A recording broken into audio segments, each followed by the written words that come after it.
কাশ্মীরকে বলা হয় দুনিয়ার স্বর্গ, কিন্তু নিয়তির কি খেলা এমন ভূস্বর্গ হয়ে ওঠে মৃত্যুপুরী। অল্পের জন্য বেঁচে ফিরলাম 17 বাংলাদেশি। আসলে পাহাড়ি রাস্তায় ভারী বৃষ্টিপাত, পাহাড় ধস, বড় বড় পাথর যেন ভেঙে পড়ছিল আমাদের গাড়ির সামনে। চারিদিকের রাস্তাও বন্ধ হয়ে গেছে পাহাড় ধসে। এদিকে কলকাতার ট্রেনও মিস করেছি। চারিদিক থেকেই বিপদের আভাস। এখন বিকল্প পথ চেনাব রেল লাইন, এজন্য মেঘের উপর দিয়ে রেল সেতু ও টানেল, আর সেই পথেই হলো বিপত্তি। আমরা 17 বাংলাদেশি কিভাবে মৃত্যুর হাত থেকে বেঁচে ফিরলাম সেটাই দেখাবো আজকের ভিডিওতে। পরে আমরা সবাই এতটা ভয় পেয়ে যাই। এখন তো লোকাল ট্রেনে যাচ্ছি, মহান আল্লাহ তাআলাই জানে সামনে কি হবে।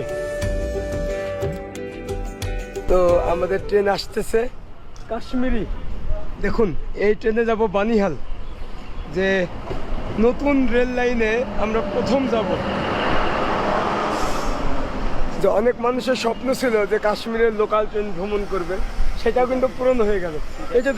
তবে আসলে আমাদের গাড়ি রিজার্ভ করা ছিল একদম জম্মু পর্যন্ত, যে আজকে রাত 8টার সময় ট্রেন, কলকাতা এক্সপ্রেস। এরপর ঘুম থেকে উঠে দেখি প্রচুর বৃষ্টি। তখনই মনের ভিতরে একটা খটকা লাগে যে রাস্তা কি বন্ধ নাকি ক্লিয়ার। এরপরে গাড়ির ড্রাইভার সবাই বলে যে রোড বন্ধ। তারপরে আমরা সবাই এতটা ভয় পেয়ে যাই। এখন তো লোকাল ট্রেনে যাচ্ছি, মহান আল্লাহ তাআলাই জানে সামনে কি হবে, আমাদের কি বিপদ আছে। যেহেতু এর আগে এরকম বিপদের সম্মুখীন হয়েছিলাম, আপনারা দেখেছিলেন। তো এখন আছে 16 জন বাংলাদেশি, যার কারণে আরও ভয় লাগতেছে। যাই হোক, আমরা যাই, আপনাদের টোটাল আপডেটটা আমরা দিব, কোথায় কি হয়, কিভাবে আমরা পৌঁছাবো। ইনশাল্লাহ সবাই দোয়া করবেন। সত্যি বলতে এটা দিয়ে আমি দ্বিতীয়বারের মতো এমন পরিস্থিতির শিকার হলাম। আসলে প্রকৃতি কখন কোন রূপ নেয় কেউ বলতে পারে না। সকালে ঘুম থেকে উঠেই শুনি কাশ্মীর থেকে জম্মু যাওয়ার রাস্তা সব বন্ধ। প্রচুর বৃষ্টিপাতে পাহাড় ধস হয়েছে, কিন্তু কিছুই করা ছিল না আমাদের। আজকেই আমাদের যেতে হবে, কারণ আজকে রাতেই কলকাতার ট্রেন। তবে সব থেকে ভয় লাগছিল সাথে আছে আরো 17 বাংলাদেশি। তারা এমন প্রতিকূল পরিবেশ আগে কখনো ফেস করেনি। যাই হোক, এরপর আমরা লোকাল ট্রেনে চলে আসি বানিহাল। সেখান থেকে আমরা গাড়ি রিজার্ভ করি জম্মু যাওয়ার জন্য। যাওয়ার পথেই অনেক জায়গায় পাহাড় ধস দেখছিলাম। সবার ভিতরে একটা ভয় কাজ করছিল, কারণ এমন ভয়ানক পাহাড়ি রাস্তায় কখন কি হয় বলা মুশকিল। তবে আপনারা কখনো এমন পরিস্থিতিতে যাবেন না, প্রয়োজন হলে একটি দিন বেশি থেকে যাবেন। আমাদের ড্রাইভারটি ছিল প্রচন্ড সাহসী। সে যদি আমাদের জম্মু পৌঁছে দিতে পারে তবেই আমরা তাকে টাকা দিব, আর যদি না পারে তাহলে দিব না। এরপর বিশাল একটা শব্দ শুনতে পাই। সামনে যেতেই দেখি বিশাল বড় পাহাড় ধসে রাস্তা বন্ধ হয়ে গেছে। কোনোভাবেই সামনে যাওয়া সম্ভব নয়। সত্যি বলতে এমন পরিস্থিতিতে আমাদের আসা মোটেও সঠিক সিদ্ধান্ত ছিল না। যারা এমন পরিস্থিতির শিকার হয় একমাত্র তারাই বোঝে। যাই হোক, এরপর আমরা আবার বানিহাল রেল স্টেশনে চলে আসি। সেখান থেকে আবার অন্য ট্রেন ধরি নতুন রুটে। এটি মূলত বানিহাল থেকে সাঙ্গালদান পর্যন্ত যাবে, তবে খুব দ্রুতই জম্মু থেকে শ্রীনগর পর্যন্ত এই রুট সম্পূর্ণ হবে। তখন সরাসরি আমরা ট্রেনেই জম্মু যেতে পারবো। তখন ভ্রমণ পিপাসুরাও কলকাতা থেকে সরাসরি কাশ্মীরের শ্রীনগরে আসতে পারবে। এরপর রওনা হয় নতুন রুটে, যা আমার একদমই অপরিচিত। আসলে এই লাইনগুলো একদমই পাহাড় কেটে করা, তাই প্রচুর টানেল পার হতে হবে। তবে সত্যি বলতে এটি ভারতের জন্য বিশাল একটি চ্যালেঞ্জিং ছিল। এমন পাহাড়ি রেল লাইন করে গোটা পৃথিবীকে চমকে দিয়েছে। সেই সাথে এটি ভারতের ট্যুরিজমকে উচ্চতায় নিয়ে যাবে। পাহাড়ের উপরে রেল স্টেশন, সাথে প্রচুর বৃষ্টিপাত। মনে হচ্ছিল আমরা মেঘের উপরে আছি, আর ট্রেনও চলছে মেঘ পাহাড়ের মধ্য দিয়ে। এরপর আমরা পৌঁছে যাই সাঙ্গালদান স্টেশন।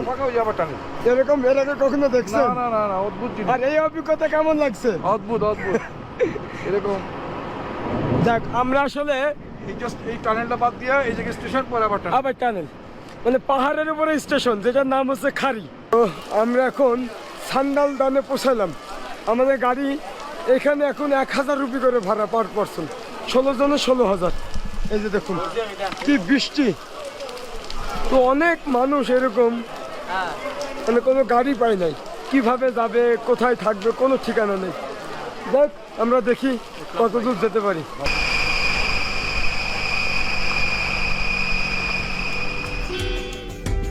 গাড়ি ঠিক করতে করতে রাত হয়ে যায়। তখনও বুঝছিলাম না যাওয়াটা ঠিক হবে নাকি ভুল হবে।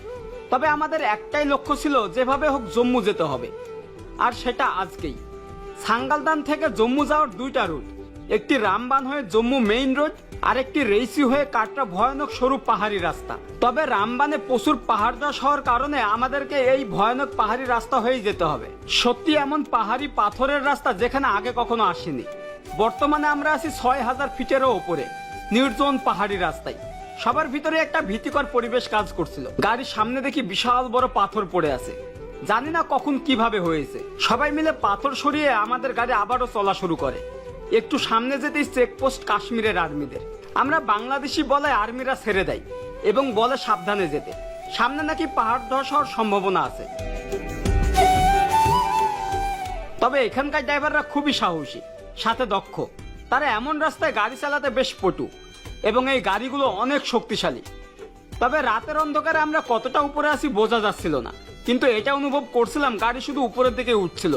সেটা হতে পারে 10,000 ফিটেরও বেশি। এবং এই রাস্তাগুলো মাটি ও পাথরের, তাই গাড়িও খুব ধীরে চলছিল। এভাবে যেতে যেতে রাত 12টার দিকে বেকট শব্দ হয়, সবাই চিৎকার করে, সাথে সাথে গাড়ি থেমে যায়।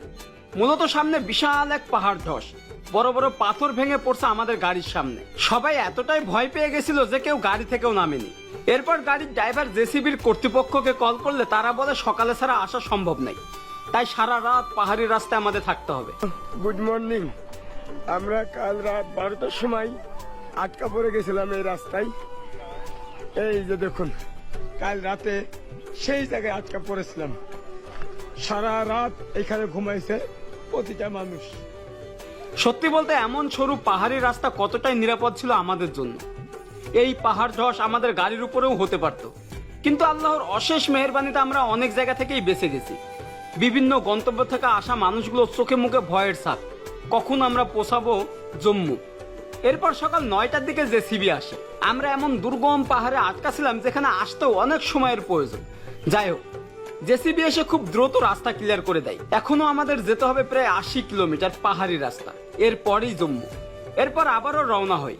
তবে সকালে এমন সরু রাস্তা দেখে আর পাশে এত নিচু ঢাল দেখে সবাই তো অবাক, তাহলে রাতে কতই না রিক্সে আমরা এসেছি।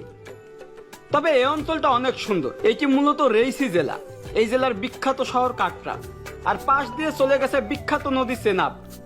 আর এই চেনাব নদীর উপরেই গড়ে উঠেছে চেনাব রেল সেতু, যেটি আইফেল টাওয়ারের থেকে উঁচা। এরপর হঠাৎই ড্রাইভার বলে উঠলো, ওই যে দেখা যায় ওটাই চেনাব রেল সেতু। আমরা দেখে তো অবাক, কি বিশাল সেতু পাহাড়ের উপরে। তবে বিপদে পড়ে এমন রাস্তায় আসা আর সেই সুবাদেই নতুন রেল ভ্রমণ, এমন ভয়ানক পাহাড়ি রাস্তা, প্রতিকূল পরিবেশ, ভারী বৃষ্টিপাত, পাহাড় ধসের সাক্ষী হলাম, যা সারা জীবন আমাদের মনে থাকবে। আসলে ভ্রমণ থেকে অনেক কিছুই শেখা যায়, অনেক কিছুই জানা যায়, প্রকৃতির ভয়ানক রূপ বোঝা যায়। যাই হোক, অবশেষে আমরা পৌঁছে যাই জম্মু। হাজার বাধা বিপত্তি পেরিয়ে অন্ধকার কাটিয়ে স্টেশনে পৌঁছালাম। এর থেকে শান্তি জানার কিছুই নেই। এরপর সবাইকে বিদায় জানালাম, কারণ আমার নেক্সট গন্তব্য অন্য কোনো প্রদেশ। আপনারা অবশ্যই কমেন্ট করে জানাবেন নেক্সট কোথায় যাওয়া যায়। আর সবাইকে অনেক অনেক ভালোবাসা। আপনাদের দোয়ায় আমরা ভালোভাবে ফিরেছি। যাই হোক, দেখা হবে নেক্সট কোনো ব্লগে।